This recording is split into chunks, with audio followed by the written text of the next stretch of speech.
Nous, on est une association qui est centre ressources pour la politique de la ville en région Bretagne et Pays de la Loire. Concrètement, nous, ce qu'on fait, c'est qu'on accompagne les collectivités, les entreprises, des associations sur une meilleure intégration de leurs actions sur les quartiers. Donc là, aujourd'hui, ce qu'on fait, c'est travailler sur la question du développement économique et de l'entrepreneuriat dans les quartiers. L'idée, c'est de faire se rencontrer des entreprises, des acteurs de la création d'entreprises, des entreprises pour développer finalement des accompagnements aux entrepreneurs, etc. etc. L'idée de cette journée, c'est bien de mettre en cohérence, développer les coopérations entre l'ensemble des acteurs économiques en faveur des quartiers prioritaires. D'abord dire que le développement économique se faisait aussi dans les quartiers les plus populaires. Ce n'est pas une évidence, il a fallu quelques études pour le démontrer qu'il y avait un potentiel de création d'activités, bien sûr, mais qu'il y avait déjà de l'activité qui existait et qui participait à finalement la richesse économique de notre pays. Et j'encourage chacun à s'y référer parce que ce sont des études toujours très intéressantes. On l'a pas redit, mais c'est la création d'emplois, du chiffre d'affaires, mais aussi de la dépense sur le quartier si une entreprise est implantée sur ce quartier. On voit bien, on en discutait, donc la manière dont on communique avec les habitants des quartiers prioritaires. L'emploi retrouve des chemins de la formation et du contrat de travail.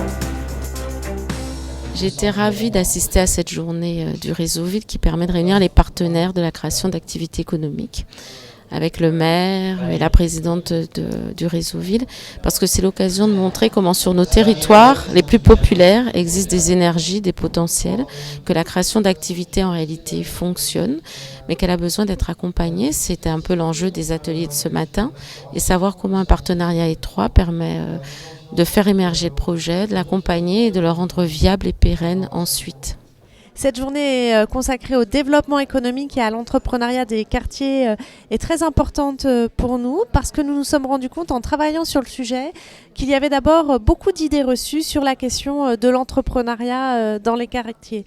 Deux idées reçues principales. La première, on pourrait penser qu'il n'y a pas beaucoup d'entrepreneuriat dans les quartiers et c'est faux. Il y en a 2 fois plus que dans le reste des territoires. Seulement, elles ont du mal à être consolidées, à passer le cap notamment de la trésorerie des 2 ans, des 3 ans. Deuxième idée reçue, la majorité des créateurs d'entreprises sont actifs et non pas au chômage. Finalement, créer un business, c'est pas créer une entreprise. Et tout à l'heure, quand on parle du cap des 3 ans, finalement, c'est sans doute 3 ans, ou 1 an, 2 ans, 3 ans, finalement, l'entrepreneur va chercher son modèle économique. Alors pour développer la création d'entreprises dans les quartiers, il faut en fait s'appuyer et être à l'écoute de ce qui existe. Parce qu'en réalité, dans les quartiers, on crée 2 fois plus qu'ailleurs en France. Maintenant, il faut accompagner ces entrepreneurs qui créent. Parce que si on crée 2 fois plus, la pérennité est moindre. Donc il faut repenser l'accompagnement, il faut mettre en ordre de bataille les acteurs de l'accompagnement et aussi il faut s'appuyer sur la réalité de ces territoires, bien entendu, mais aussi la réalité de ces entrepreneurs.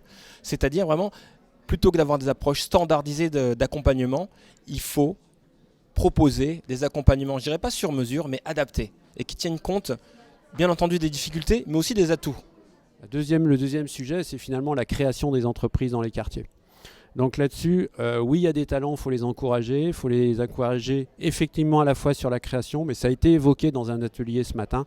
Ce qui est extrêmement important, c'est l'accompagnement dans la durée, à un moment donné ou l'autre, où ils vont être vraiment confrontés à la gestion d'une entreprise, à sa croissance et à une confrontation à différents types de marchés. Et là, aujourd'hui, il faut vraiment soutenir les actions pour que ces entreprises grossissent, restent implantées dans les quartiers et n'aient pas nécessairement, dès que ça fonctionne, l'obligation ou le sentiment d'obligation de devoir quitter le quartier. Mais qui surtout s'appuie sur les potentiels des habitants et des habitants de nos quartiers populaires. Donc je vous remercie de votre attention et puis je vous souhaite une bonne suite de travaux et de très belles initiatives ensuite que vous pourrez nous aider à essaimer sur l'ensemble du territoire national parce que c'est aussi des enjeux s'appuyer sur les ressources des territoires pour faire rayonner les quartiers finalement populaires dans tout notre pays. Merci à vous. Enfin, à Réseau Ville, nous sommes très heureux d'avoir organisé cette première journée d'un cycle qui va comprendre 6 journées. La prochaine fois, on se retrouvera à Brest le 2 décembre pour parler de numérique. Et puis, journée très importante au mois de juin, le 6 juin 2017, à la Cité des Congrès de Nantes, où on va accueillir 500 acteurs du développement économique des quartiers, des entrepreneurs, des gens qui ont envie de monter leur activité, des projets de gens seuls, des projets collectifs, et puis des entreprises, des politiques, des élus, tous les gens qui font que c'est possible de créer de l'activité, créer de l'emploi dans les quartiers. Voilà, c'est ça notre ambition pour ces prochaines semaines.